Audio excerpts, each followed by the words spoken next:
در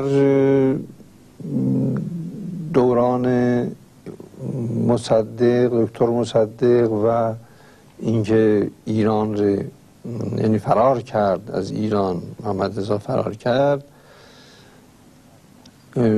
قبل از اون این 3 بار با وجود اینکه مصدق تبعید کرد، چند نفر تبعید کرد به خارج از خانواده محمد رضا، یکی مادر محمد رضا رو تبعید کرد و یکی شمس خواهر تنیش و یکی هم اشرف.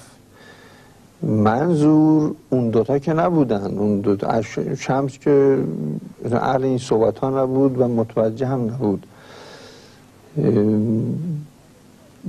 مادرش البته یه مرکز بدگویی بر علیه مصدق بود، بله مرکزی شده بود، خودش متوجه، اونم متوجه نبود ولی مرکزی بود. اما اشرف نه، دخالت هایی میکرد در امور سیاسی و تضعیف میکرد، تلاش میکرد تضعیف. پس این که اصلا این 3 نفر تبعید کرد و به پاریس، هر 3 به پاریس آمدن و در همون زمان هم بنده اون دوره دکترا رو میدیدم، بسیاری از مطالب اونجا با خود اشرف تعریف میکرد برام که روزای تعطیل که روزای شنبه بود میرفتم دیدنشون. این 3 مرتبه در حالت تبعید. یعنی تبعید به صورت رسمی بود؟ نه به اون فرم نه. از کن به فرم این که معرض گفته بود که این 3 نفر محرکند و کم و بیش و باید از ایران بروند. او هم قبول کرده بود، محمد رضا قبول کرد. همین مسئله بین خود مصدق و محمد رضا حل شد. او خواست، دکتر مصدق از محمد رضا خواست که این 3 نفر در ایران نباشند. او هم محمد رضا هم قبول کرد. همین، در همین حد. چند وقت تا کی؟ 28 مرداد.